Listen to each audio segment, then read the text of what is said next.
Okay, I'm going to get the ball rolling, guys. Lovely. Okay. Evening, everyone, and thank you all for joining in for our second in a series of talks for this year's Architecture Fringe, where we'll be chatting to some of Scotland's most talented residential architects. If you missed out on our first discussion with Loda Monteith last week, don't worry. We'll be publishing the recording on our Instagram feed next week. And if you've not already signed up to our next talk with the magnificent Archer and Braun, you can do so by just visiting our website. So first of all, my name is Dean. I'm joined by my colleague Christopher, and together we're the team behind We Design Homes. We recently launched We Design Homes as a new service designed to connect enthusiastic homeowners with some of the best design-led architects from across the UK and Ireland. So if you're looking for a refurbishment, extend, or even to build your own new home, please get in touch with us and see how we can help. Thanks very much, Dean. As Dean just said, then we're showcasing some of the best design-led architects across the UK and Ireland, and we're very pleased to be joined by one this evening. We welcome Neil Taylor, the Director of TAP Architects. Is it TAP or is it TAP, Neil? Well, I use TAP, but it's either or, really. Either or. Okay, TAP Architects.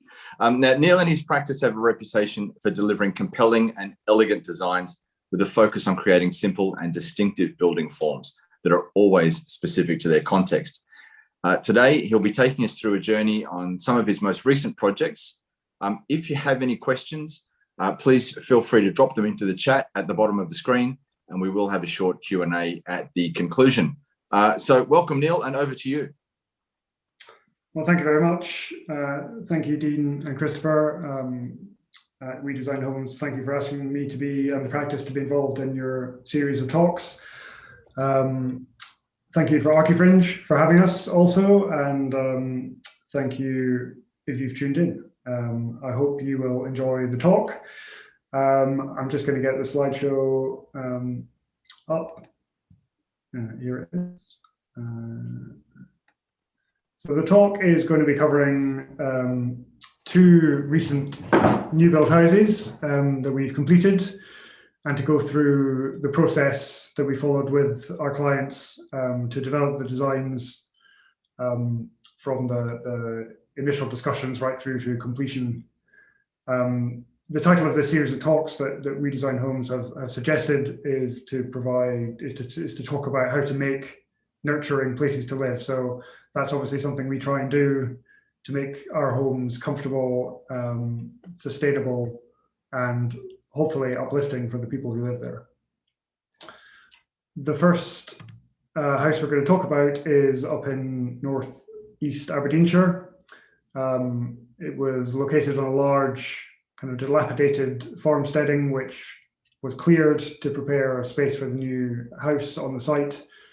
And this granite mill building, abandoned mill in the foreground, we repurposed and built around and on top of to take it to this, the view on completion.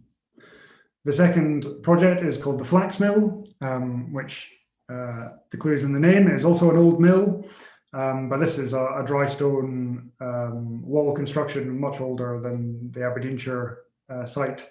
This is in northern Perthshire, near Loch Tummel, and we worked with the clients to develop designs that took it from this at the outset to this on completion. So although both projects have some things in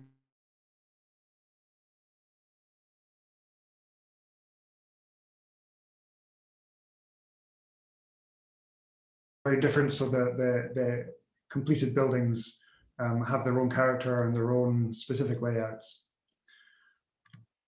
Just to give a bit of background very briefly about myself and the practice, I graduated from the Mac in Glasgow and went to London, and I was there for the next 10 years working for Wilkinson Eyre Architects, who are probably still best known for the Millennium Bridge in Gateshead. I joined just after they had won the Sterling Prize for this project, and they were on the up, and they've never really stopped being on the up ever since, I don't think. Working on amazing projects all around the world, including this one in Singapore, the Gardens by the Bay cooled conservatories, which I was involved with. Working on large-scale residential projects, cultural projects, commercial projects, but no domestic projects at that time.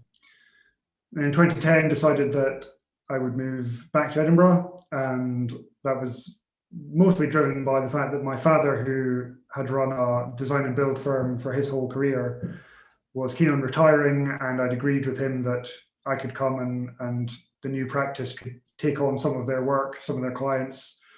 And so that's what happened. And at the time, the vast majority of the work that practice was involved with was in the industrial sector. So this is a photo of Scotland's best patty factory. We designed this for Castle McClellan Foods in Kirkcudbright, and great client, wonderful site on the banks of the River Dee in Kirkcudbright, and we were very surprised and delighted to win an RIS award for this building in 2016.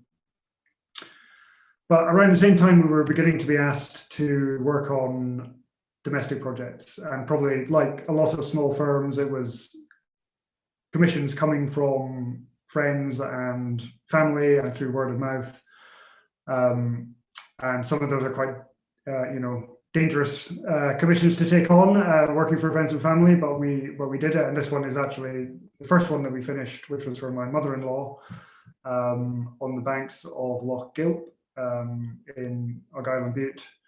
Amazing view down the loch towards Arran, and this small extension we added on the side with the roof tilted up, following the pitch of the existing house, opening the space up to the view and to the light.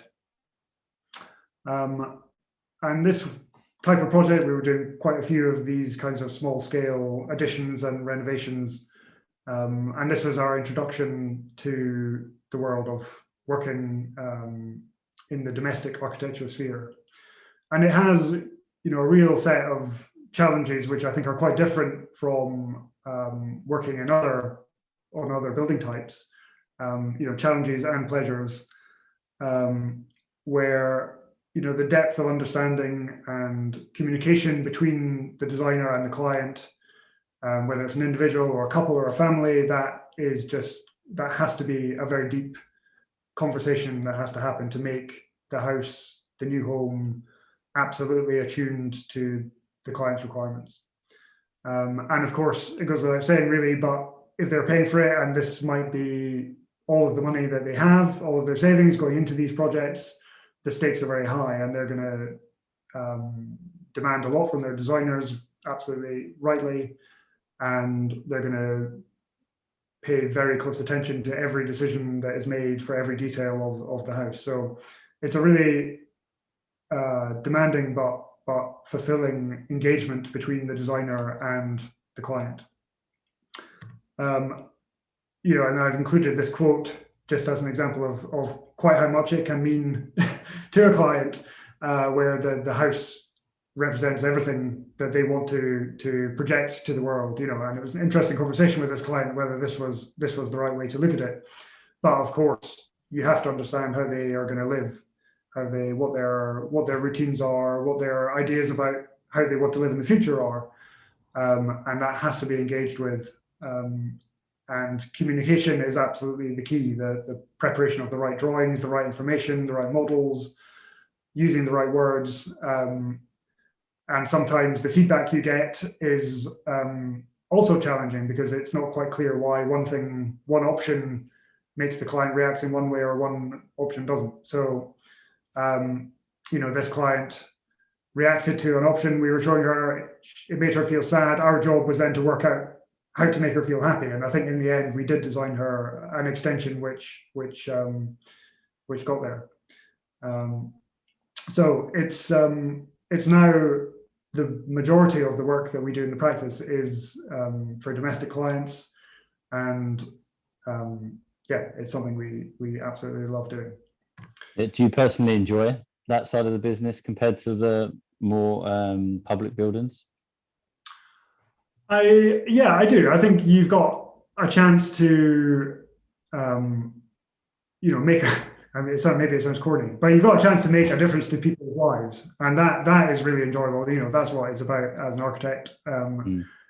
You want to improve people's lives, and if you can make the house of their dreams and make something they've wanted to do for a long time, make that into a reality, or and also maybe improve a site and do interesting work in that way. Yeah, it's very enjoyable.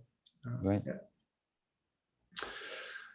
So I'll move on to talking about the first house. This is the scene that we found when we went on our first site visit. Lots of dilapidated agricultural structures, and this little granite-built mill building in the foreground. And unusually, it was kind of had its back buried in the hillside. So the site stepped up by about 3 meters from front to back, a small river running just in front of the foot of the mill, and then the ground raised up to the rear. The client was absolutely sure on this first visit that she wanted to retain the mill, and that the new house, although there's plenty of ground elsewhere on the site, we could have located the house, but she was sure that she wanted the house to engage with this existing structure. And we didn't disagree, because the idea of trying to keep hold of some of the built heritage, the agricultural heritage, and find a way to use it appealed to us also. Lovely granite blocks that they're typical of the older buildings in this part of Scotland, and amazing views out, particularly to the southeast down the valley. She had quite a kind of simple brief in a way, in that she wanted 3 bedrooms and all the usual other accommodation, supporting accommodation to go with it. But she had 2 pieces of furniture that she knew she wanted us to design special spaces for, and one of them was a big family dining table. All of her children had grown up and left home, but they come back frequently with their partners and children, and so this is a big gathering, a table that everyone gathers around, and we had to have a space that was suitable for that to happen. And she's a very accomplished pianist and a professional musician and a teacher, and she has an amazing, beautiful baby grand piano. So she wanted a room in which to put this piano to play her music, and the idea being that is also a place where she would have an amazing view. So we started thinking about that and how we were going to locate the accommodation on the site and how that might engage with the old mill structure. And this sketch, which was quite an early sketch, but it was pretty close to what we ended up with one long linear block extending out from the upper flat area over the top of the mill, and then an open plan living space to the west side with views into the garden and to the south. Here's an early idea for how that might manifest itself in 3 dimensions. We've got the old mill here, which we're now thinking about how can we use this structure to help support the new structure above. We knew we couldn't put any accommodation into the mill itself because of the risk of flooding from this adjacent river. So the accommodation all had to be up at this upper level. So the idea was to then take the roof off the top of the mill and use the old granite walls as a kind of rock outcrop, a peninsula on top of which the new accommodation could reach out on top of. Beyond that, other forums which are organized. One of the key things the client was interested in was creating sheltered outdoor spaces. She's lived in Aberdeen for a long time and knows about the cold winds that can come in. So a series of sheltered outdoor spaces at either end, getting the light through the second half of the day. So we moved on to a slightly simpler building form, but here you can see in this kind of cutaway section that we made, the piano located right at the end, located over the top of the mill, big window looking down the valley, a vaulted ceiling, which is also in common with the hallway, the entrance where you pass through that, and then into the main open plan living space, and with this big family dining table right at the heart of it all. You can see the mill, the remnants of the mill. So this is the back wall of the mill, the retaining wall, and this is the front wall. So we kept everything from the kind of eaves height of the existing mill down. And this is a sketch of the final form that the building took, with the two pitched roof forms, which are referencing the agricultural typologies, barns, long linear structures, timber cladding sitting right out from the back of the site, running out over the top of the mill, and then the big open plan space looking south and west. A kind of entrance forecourt at the upper level, from which you enter, and looking at the plan, move straight through the hallway into this big open space with views opening out. Piano room at the end, and the other accommodation set out within this linear block. Lower story with the mill walls defining a new storage space and the boiler, and a heat pump which is linked to a big ground source array which is in the adjacent land, which provides all the heating throughout the house and hot water. So this is a few shots of the site, the build in progress, and a bit of shoring up work on the existing mill to make sure it could carry the load once we took the roof off, carry the load of the new floor structure. Very poor ground conditions and running water through the ground. So we ended up having a piled structure for the main upper portion of the house. So quite some complexities. This kind of simple romantic idea of retaining the structure and using it resulted in lots of involved engineering to make that work. But we had good engineers on it and it worked well through that process.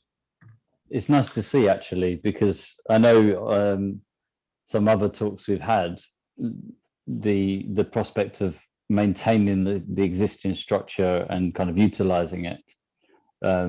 A lot of other architects would have taken those materials and used them elsewhere in the build rather than maintain that. Was there a sense that that could be achieved, or was the client very sure that she wanted to maintain that existing structure?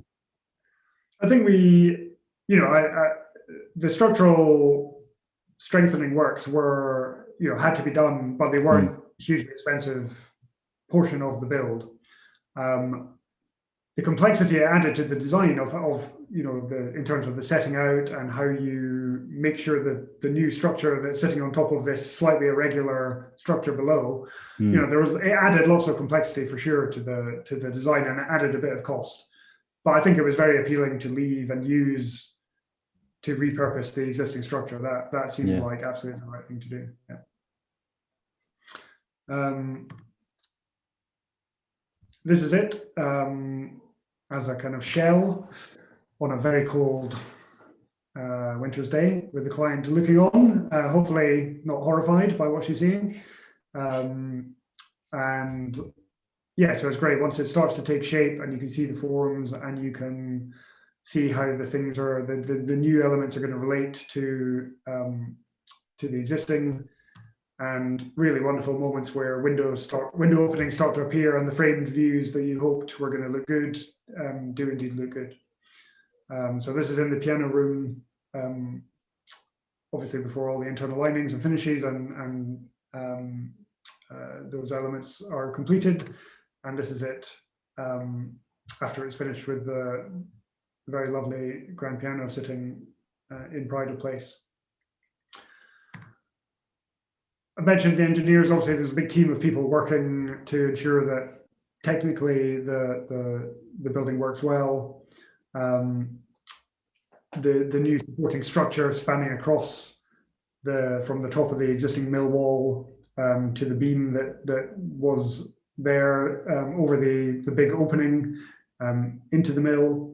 Lots of kind of complexity around the detailing and the interfaces between the new construction above and the existing granite walls. we were also obviously concerned about the acoustics, and this kind of vaulted shape worked well, acoustically speaking, for the piano, for the music within that room.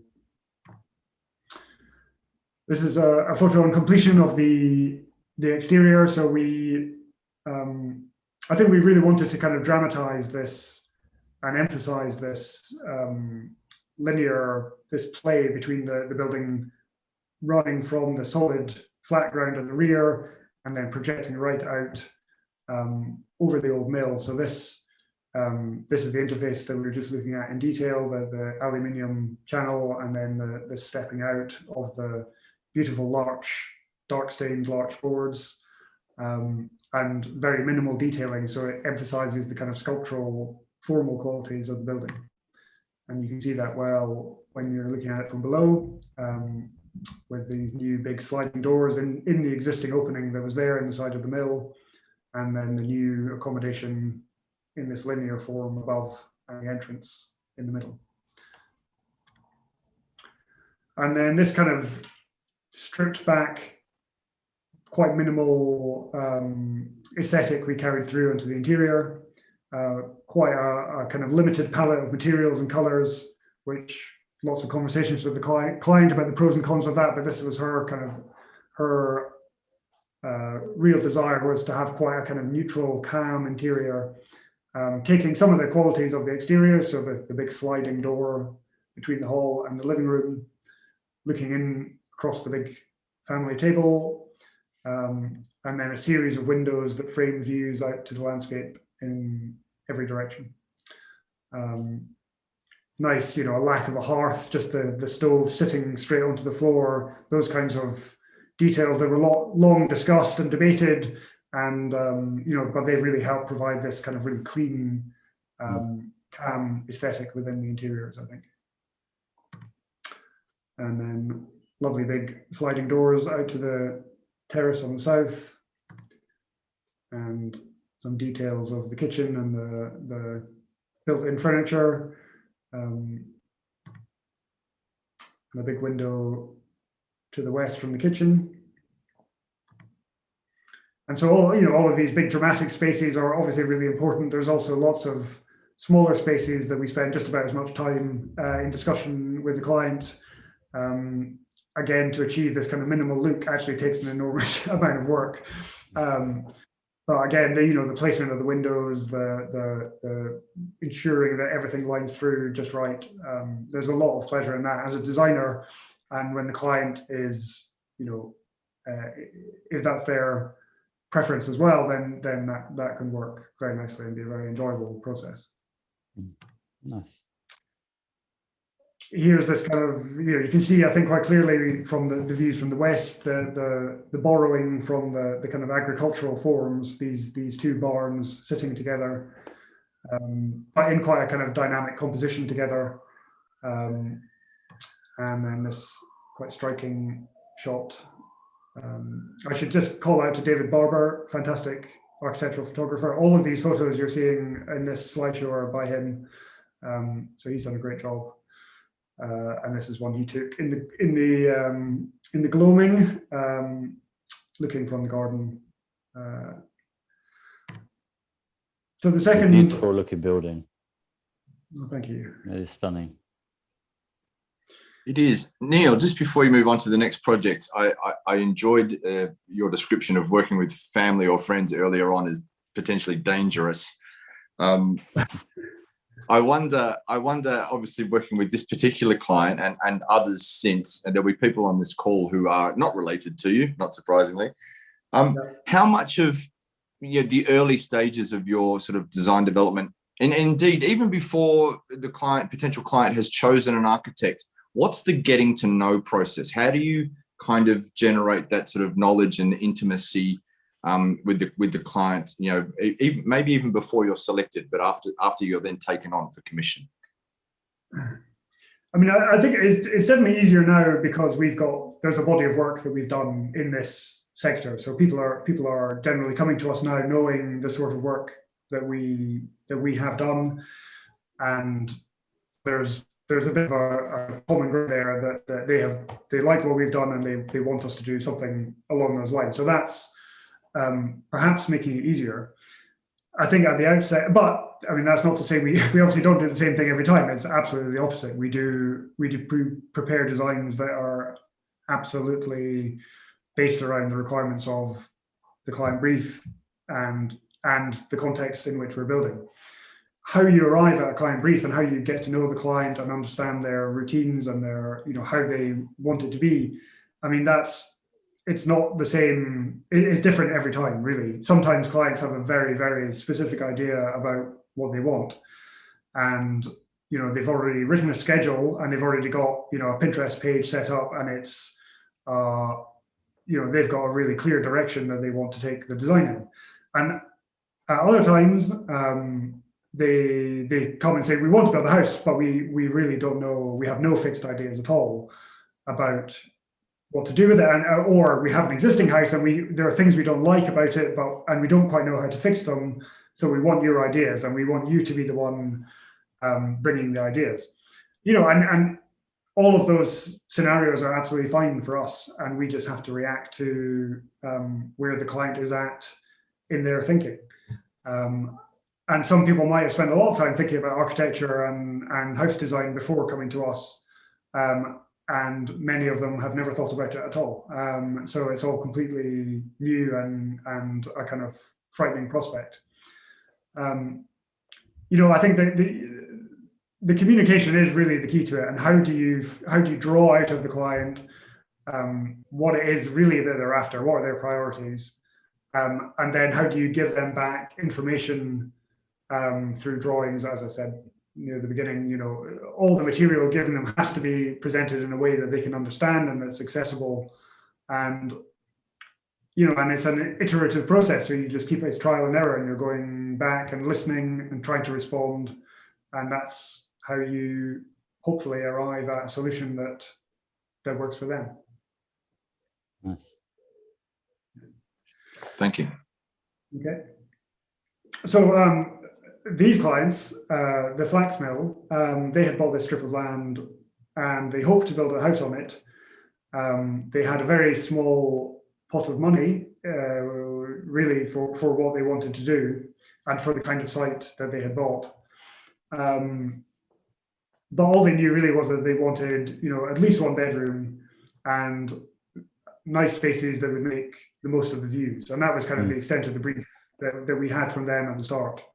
There are a couple who farm the land up and down the Loch Tummel slopes, and they bought this plot, as I say, hoping to be able to build a house. They had historical maps that showed that this site, Balnairn, it used to be quite a substantial little settlement, but the only evidence of that now is this one remaining ruin, which they have identified as being a mill, a flax mill. As we started to look at the options for the site, it was pretty clear pretty quickly that there were very serious constraints on where we could locate the building. So you've got a river to the northwest, you've got a road to the southeast, you've got an area of flooding on the north side, and you've got lots of steep slopes and mature trees that we knew the planners wouldn't let us chop down. So we then zeroed in on the mill footprint itself as really the only area that was possible to develop in. Here is the client, and this is our meeting room table. This is us setting up for our first meeting to talk about design options. And she had already, they had already started inhabiting this ruin, even though obviously it's open to the elements. As I say, the accommodation brief was pretty kind of thin at the outset. The construction budget, £200,000, was really at the lower end of what I felt was likely to be feasible. And that placed a real limit on the amount of floor space that we felt we could offer within the design. but the other aspect of it, they're always up and down the road, up and down the fields, all day long to check on their livestock and come back, have a brief rest, and then a cup of tea, and then go back out again. So it became clear, talking to them, seeing how their kind of average day went, that spaces where they could just come back, be sheltered, be undercover, have a sit down, and then go back out again without having to strip off all their mucky gear. That was a kind of important part that we thought we could build into the design. We also fairly quickly decided that we should retain some of the mill, because it's the only evidence of this old settlement, and because it has this amazing character of the old mossy rocks. We thought it was really important to try and keep some of that kind of historical fragment, keep that intact as much as we could, and to locate the house within the walls of the ruins. So we started looking at how other people might have done that, and we started thinking about a kind of quite simple utilitarian form of structure using metal or timber cladding. This is just a series of quite kind of crude diagrams that show the approach, but first stage was to take away the very loose, unstable walls that are outlined in red, use those walls elsewhere on the site to form new kind of boundaries or edges around the house and the site. And then within the remaining walls, construct a new series of supports, on top of which we would locate the majority of the accommodation within the new insulated envelope. And how long that upper story was to be wasn't any longer defined by the size of the mill, because obviously it's one story up. And so we knew that we could extend it beyond the limit of the footprint of the mill, but if we extended it in that direction, it would be hanging over the edge of the riverbank.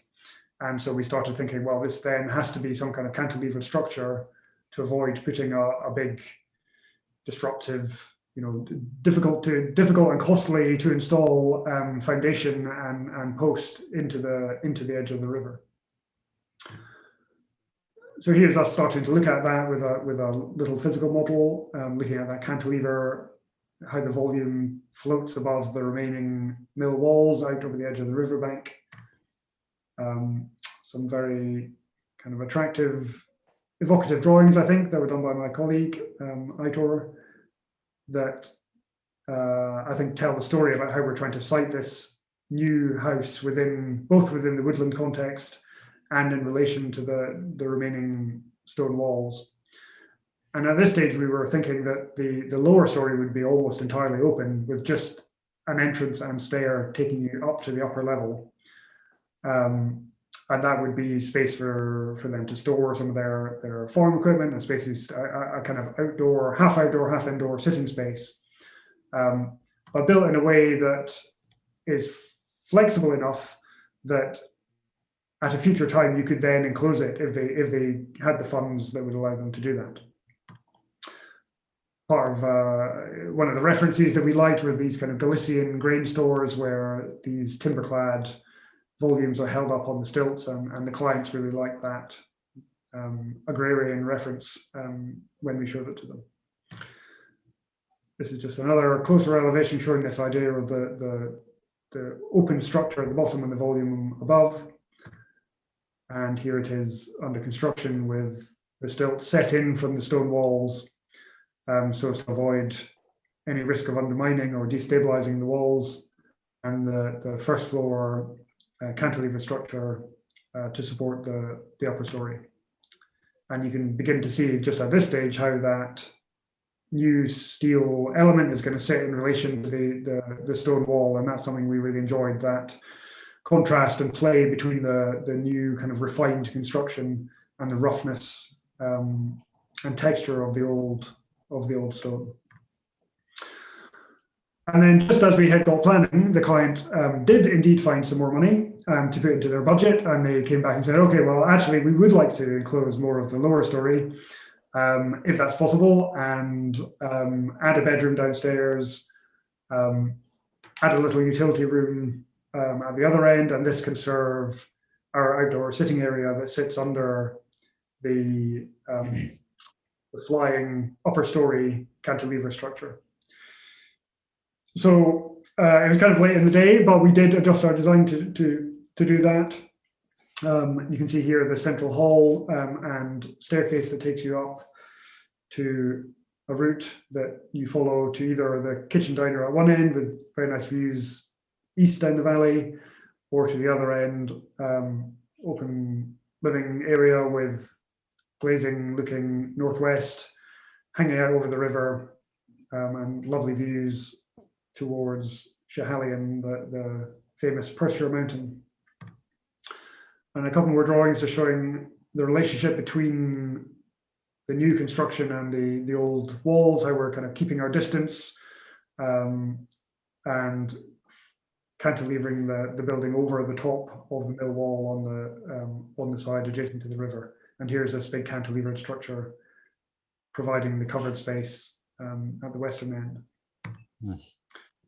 And this is, as I was just describing, this kind of refined, quite utilitarian. So you're expressing the steel, you're allowing the connections to be seen, but the edges are all very sharp. The interfaces between the materials is very controlled, and all of that sits as a very, we think, very enjoyable.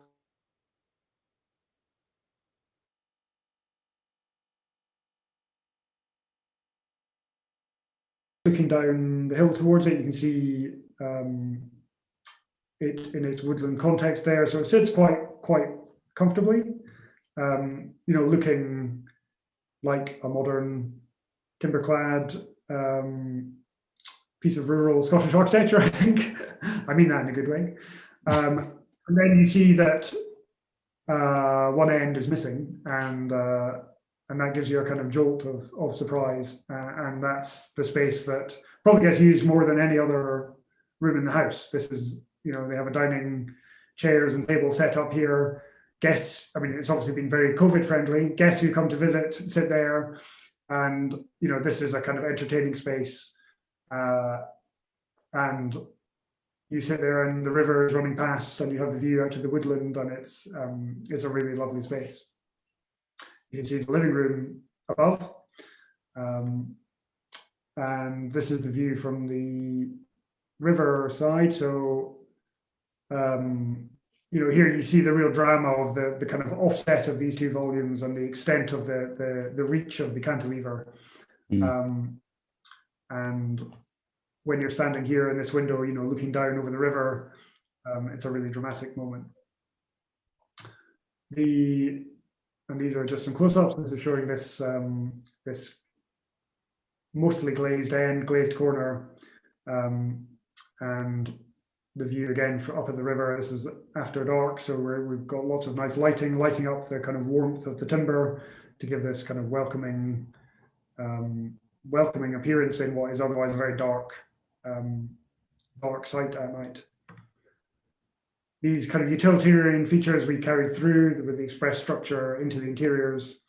Unfortunately, because of COVID, we weren't allowed to we didn't get much access to the house to take a full set of photos of the inside. So this is the stairwell going to the upper level, and then this is the big vaulted living room, again with some expressed steel and these lovely tall windows taking in the view, with the hill off on the horizon and with the sun setting behind it at certain times of the year. So lovely. That's it.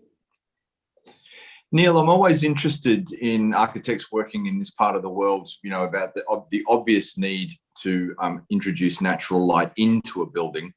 It looks as though you've also given a great deal of thought as to how the sort of building works from looking out at night and how it is observed from a distance of an evening as well. Yeah, I mean, that absolutely, that is, the placement of the windows. It's probably, if you had to identify one of the most fun bits of being an architect, maybe that would be one of them. Where should the windows be? How to capture a view how is the light going to come in through that window, and how is the light, as you say, how is the light going to come out of that window to be seen when you see it from the outside?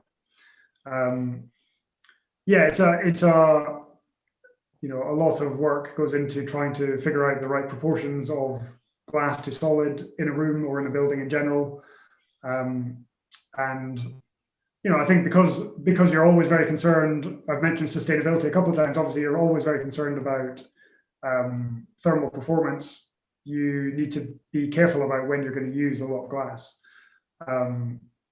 This seemed like one of these occasions where it was totally justified to put a lot of glass on the end of a building. And again, because it's kind of hidden, because of the way the site is oriented from the front, you see these quite big glass panels, but this big glass corner is completely hidden from view, and it's completely private on that side. So there's none of those issues, and because it's it doesn't suffer from overheating because of its orientation. So yeah, it seemed to work in this case to have a lot of glass. Yeah, I like too the way that you've utilized the lighting. There was an image there just a moment ago, that sort of that wash of lighting down your is it a larch finish, did you say? I can't quite recall, but that that lovely sort of bringing that warmth into the exterior. I can imagine sort of coming in on an autumn evening and seeing the house at a distance. It looks really inviting. Yeah, thank you. Yeah, so the larch here, both projects clad in larch, actually quite different kind of techniques used in terms of the fixings and the detailing, but in this case, they were treated with a kind of preservative which is clear, and it stops it going grey. It will keep it this kind of warm color, yeah, we absolutely loved it, and loved the kind of combination of the quite muted grey metal cladding and the grey stone, or the varied colours of the stone, and then the really warm, lovely colour of the larch in the woodland seemed the right choice. Yeah, and as you say, it's what you might consider to be a reasonably modest-ish budget, but it certainly doesn't look that at all. It looks quite luxurious, in fact. So I should mention that yes, the budget was very tight, and really the only way it worked for that budget was because the clients are pretty handy themselves, and they know lots of tradesmen in the area, and they called in quite a few favors to get probably about 10% of the build carried out in that manner. There was a main contractor who did most of it, and then we brought in with the client lots of other smaller teams who did individual discrete pieces of work. But yeah, I mean, I think we for the budget, I think we achieved a pretty good result, because there were times, so. Definitely as you're developing the detail, you're just not quite sure if you're going to get contractors pricing it at the level we needed it to.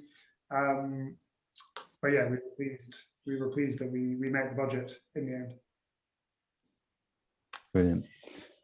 We've got quite a quiet bunch here this evening. Actually, I've got one more, if I may, Neil. Sure.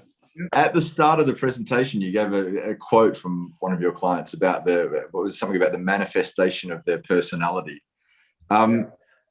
Is that possible? Is that something we should be doing and should be looking for? Can you do it? How do you do it? No, well, I was arguing not. I'm not sure that is the right way to look at it. I think it was maybe probably a response that he was putting out quite a strong statement about it shouldn't be a manifestation of the architect's ego or ambition. And I take that extremely seriously. It's absolutely not about us, the architects, the designers, taking over the process. It's a conversation and a collaboration.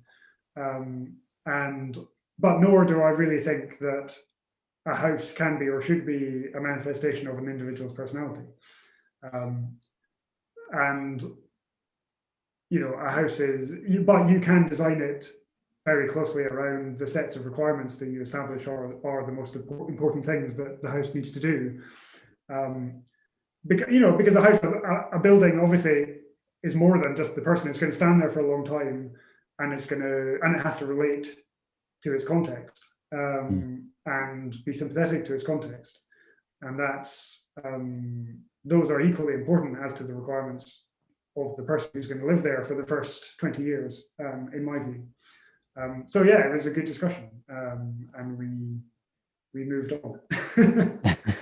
Well, I think it's expressed quite nicely by the fact that you kind of build around what's already there, or look to incorporate what's there already, and that's kind of one of the cornerstones of one of these beautiful homes you produced.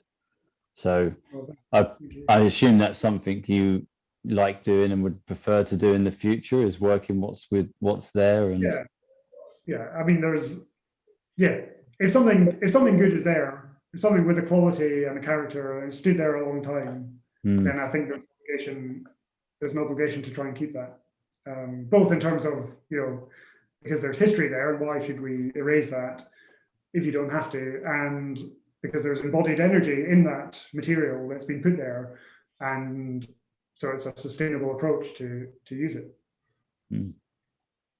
Definitely. Well, Christopher, excellent. Any more questions?